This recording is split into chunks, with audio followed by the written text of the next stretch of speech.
For modern-day Barry players, everything is centered around the low A model, but for many years, baritones were only made to a low B flat.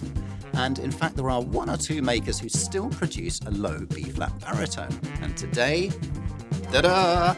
I have two of those said B flat baritones. I'm going to compare them with each other. And I'm also going to compare a low A baritone with a low B flat baritone to see what the differences are. Check out the pros and cons. Let's get cracking.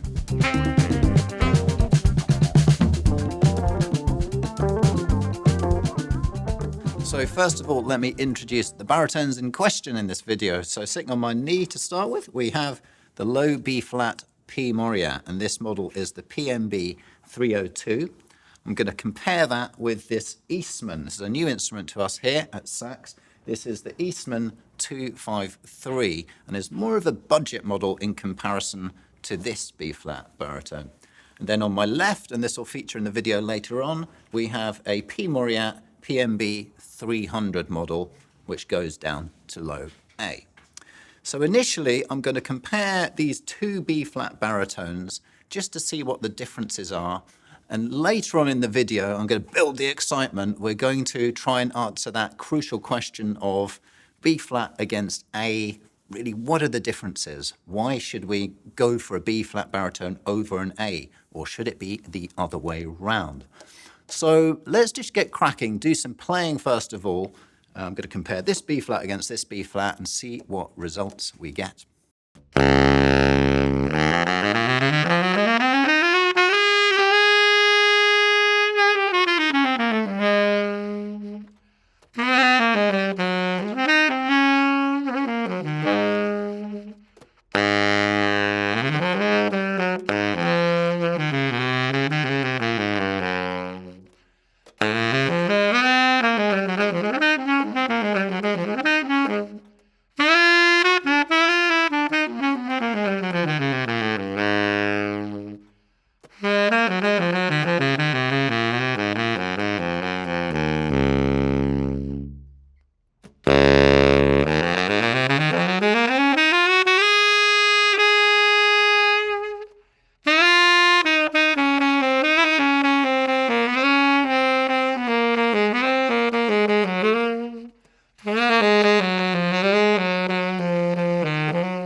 Well, there's a lot to get into here. For a start, for me, this was just really interesting because, full disclosure, I'm not really a baritone sax player. I'm a guy that picks up a baritone, just has a lot of fun and loves the whole experience. And then several weeks, months later, I pick it up again and I renew that same sense of fun. And it was the same for me this morning prior to going to shoot, just trying these instruments out and having a bag of laughs with them, to be honest. But particularly interesting to try low B-flat baritones because, as I say, it is not the norm.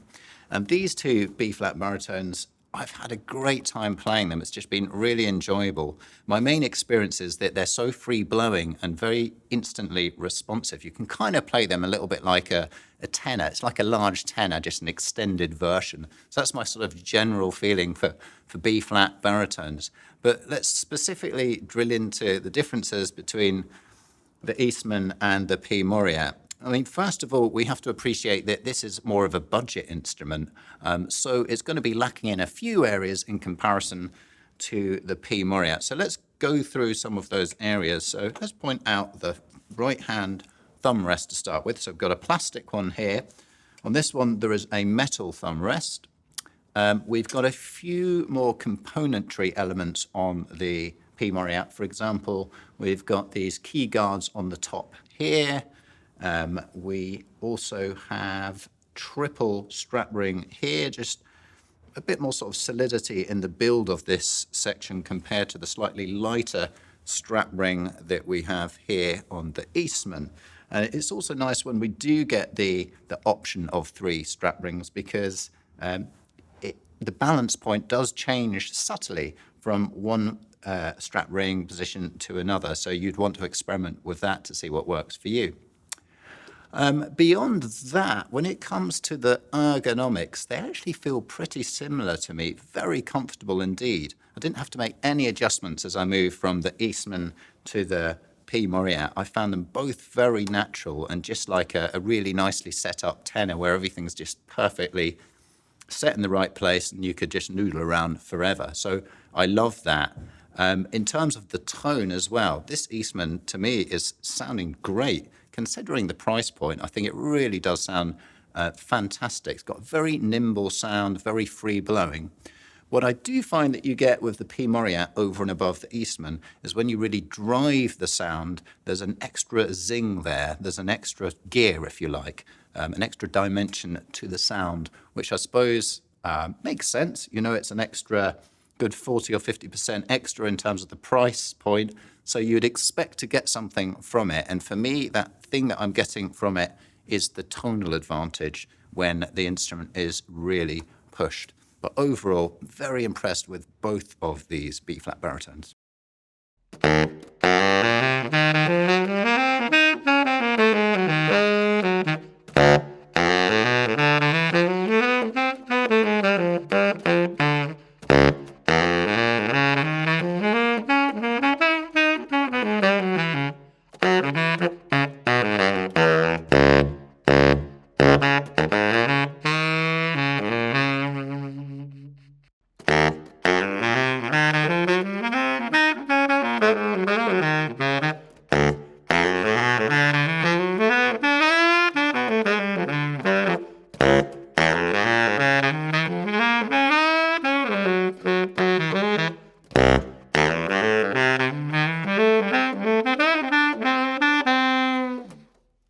So this is where it gets really interesting. So I have on my lap here the last baritone that you heard me playing, which is the low A P Moriat.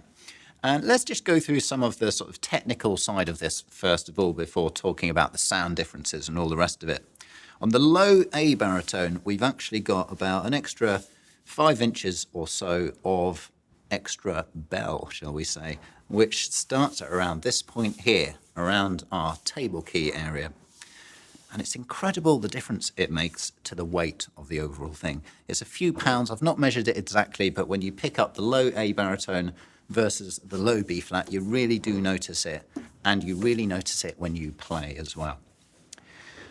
Let's talk about the sound first of all. So with the low A, there's just that extra element of zing and projection in the sound. And it's not just the low notes, although it's more pronounced to me on those lower notes, particularly, those bottom Ds and Cs and anything below that. There's a real extra drive in the sound that I'm getting on this thing versus this thing. Obviously, we've got the extra note. That goes without saying.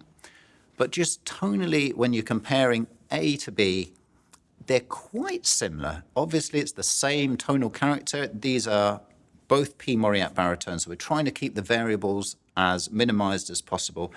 Yes, we've got a difference in lacquer here. Come on, we're all sax players. We now know that the difference that you get from a lacquer is very minimal, so that's not even going to really come into the conversation. But essentially, this is the same model baritone. One is A and one is B flat. And the differences we're getting are subtle, but from my point of view, behind the instrument, I do feel that extra zing, as I say, is the best word that I can use to describe my feeling when I'm playing this low A baritone. So why would you choose to play low A baritone rather than low B flat baritone? Well, the first thing to think about is the use of the different instruments. So most modern music these days, particularly big band charts, they write for low A. You think of composers like Gordon Goodwin, for example. There's loads of low A's in there popping out all of the time. And if you use a low B flat baritone, you're just not going to be able to play that music. So that is one thing. Other applications such as soul or Motown bands, you think of that low A popping out whenever it's needed. It's got such a distinct sound. So a very solid reason for buying the standard low A baritone. But in the camp of the low B flat baritone, you might just appreciate that lighter weight instrument. The fact that, as I experienced just now, the sound is just a bit more flighty and more nimble. And if you want to be more of a soloist and you're not worried about just that one extra semitone stuck on the end, then the low B flat baritone, there's a lot of rationale for going for it. And I've particularly enjoyed just how free-blowing and easy they are to play. The fact that you can just play them for hours and not get as physically worn out as you might do on a low A baritone. So I've pretty much said it all already, but let's just recap briefly what we've learned today in the video. The Eastman against the P Mauriat with the two B-flat baritones. Absolutely fantastic. I'm loving this Eastman. I think it blows really great for the money. And I'm also loving the P Mauriat. I love P Mauriat horns in general. The big rich sound that you get from them, and it's certainly evident in this particular horn. And as I say, there's just that extra richness that we're getting with the P Mauriat over and above the Eastman.